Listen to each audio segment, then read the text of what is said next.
அனைவருக்கும் பசும்பொழிலின் இனிய வணக்கங்கள். எல்லாரும் எப்படி இருக்கீங்க? இங்க நாங்க ரொம்ப நல்லா இருக்கோம்.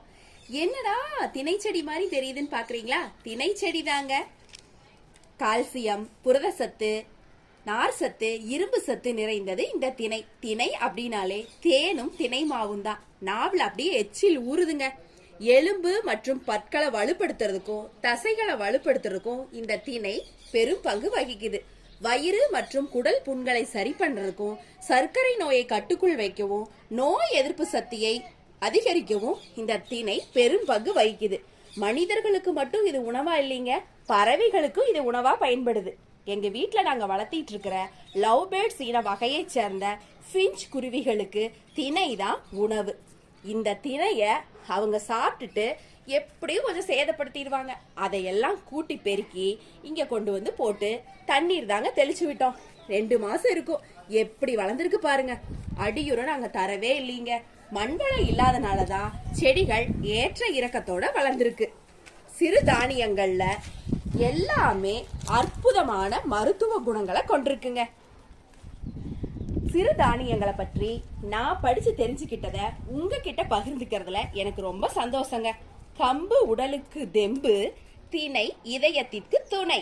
சாமை உண்டால் ஆமை வயது, வரகு உண்டால் வருங்காலம் பார்க்கலாம். கேழ்வரகு சர்க்கரையே விலகு, குதிரை பலம் பெற குதிரை வாளி, சோம்பல் நீக்கும் சோளம். இது நீங்களும் படிச்சிருப்பீங்க, தெரிஞ்சிருப்பீங்க.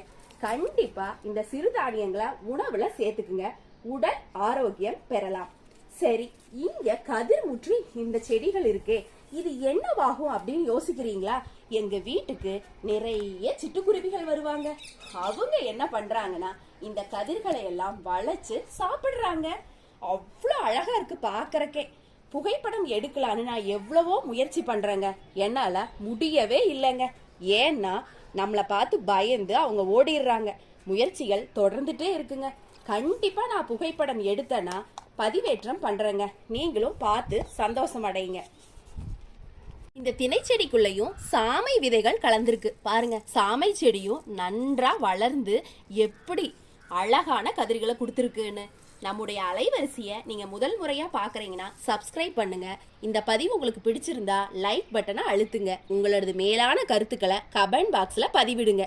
மீண்டும் ஒரு பதிவில் உங்களை சந்திக்கிறேன். நன்றி, வணக்கம்.